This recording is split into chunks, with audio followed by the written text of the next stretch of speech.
ভয় লাগে একটা জায়গায়, যে এই জায়গায় যে সারা রাত একা থাকে। পাম বাগানের সবচেয়ে বড় ভয় কিন্তু আপনার ওই সাপের। আসসালামু আলাইকুম, সবাই কেমন আছেন? চতুর সাইড এই জঙ্গলের মধ্যে এই যে ঘর বানিয়ে রাখছে। তো এখানে আপনারা ফল কাটতে আসে, যে ফল কাটতে এসে সবাই। তো এখানে কিন্তু দেখেন যে ভাইটি থাকে এখানে, ওই ভাইটি এইখানে শুয়ে থাকে। আর জায়গাটাও কিন্তু খুব আরামদায়ক হবে সম্ভবত। এই জায়গায় শুয়ে থাকে, রাত্রেবেলাও কিন্তু এই জায়গায় থাকে। সাপের কোনো ভয় নাই তার। সাপ, হাতি বা অন্যান্য যে প্রাণী আছে তাদের কিন্তু ভয় নাই। তার পাশাপাশি দেখেন এই ভাইটি যে থাকে এখানে, দেখেন কত সুন্দর ঘুঘু পাখিগুলো পালতেছে। এই যে ঘুঘু পাখি কয়টা, তিনটা, চারটা আছে এখানে, কিন্তু আবার খাবারও দিয়ে রাখছে ওই যে, ঠিক আছে। আবার এখানে বড় বড় মুরগিগুলো কিন্তু পালে। এই যে এখানে মুরগি আটকে রাখছে।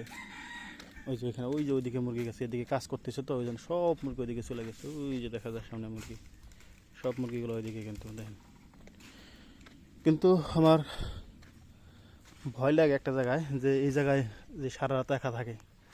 পাম বাগানের সবচেয়ে বড় ভয় কিন্তু আপনার ওই সাপের সাপের ভয় ছাড়া তেমন কিছু ভয় না এখানে। আর যে শয়তান ময়তান যে থাকে, যে ভূত পেতনি যে একটা বিষয় আছে, সেটা কিন্তু পাম বাগানে খুব কম দেখা যায়, বা নাই বলতেই চলে। আমরা অনেক রাত বিরাতে চলাফেরা করি, কিন্তু কখনো দেখি নাই বা এরকম পরে নাই, খুব কম দেখা যায়। যে হিসাবে জঙ্গল পাম বাগানে, বা একদম মরুভূমির মতোই।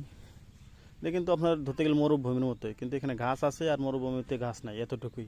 কিন্তু ওখানেও বাড়িঘর নেই তেমন, কিন্তু এখানেও কিন্তু বাড়িঘর নেই, আশেপাশে কিন্তু কোনো বাড়িঘর নেই। আমরা যে থাকি, আমাদের রুম ছাড়া কোনো রুম নেই আশেপাশে।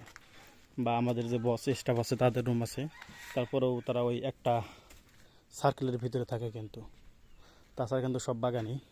এখানে কিন্তু এই যে লাইটের জন্য সোলার দিয়ে রাখা হয়েছে, এই যে সোলার সোলার তাছাড়া কিন্তু এখানে কারেন্টের ব্যবস্থা নাই বা ফ্যানের অবস্থা নাই এখানে। যদি আর এমনিতে তো এখানে চতুর্দিকে ফাঁকা, এখানে বসলে কিন্তু আপনার একদম বাতাস আসেই। বাতাস যদি নাও থাকে তারপরেও এখানে ঠান্ডা থাকে, কারণ এগুলো চতুর্দিক থেকে হালকা একটু বাতাস আসেই, কোনো গরমের ইয়ে নাই এখানে। যে তো যে থাকে তার অনেক সাহস বলতে হয়। আর এখানে কিন্তু এই যে লাইটও লাগানো আছে, বড় লাইট। এই লাইট কিন্তু ওই যে সোলারে চলে। লাইটটা সম্ভবত জ্বালায় ঘুমায় কিনা এটা বলতে পারি না আমি। এখানে কিন্তু ভেতরে থাকার জন্য এই যে রুম আছে আলাদা। আবার এখানে এই যে রান্নার ঘর আছে। এখানে কিন্তু যে পানি, উনি যে থাকবে এখানে, যে খাওয়া দাওয়া করে সব কিন্তু এখানেই করে। খাওয়া দাওয়া থেকে শুরু করে সব কিছু এখানেই। এই যে ড্রামকে ড্রাম পানি রাখে। তো এখানে যে ভাইটি থাকে সে হলো মোষ লালন পালন করে, মোষের দেখাশোনা করে। ওনার কাজই হলো মোষ দেখাশোনা, মোষের কী অসুস্থতা এটাই। তো সবাই ভালো থাকবেন। আসসালামু আলাইকুম। ভিডিওটি কেমন লাগলো জানাবেন।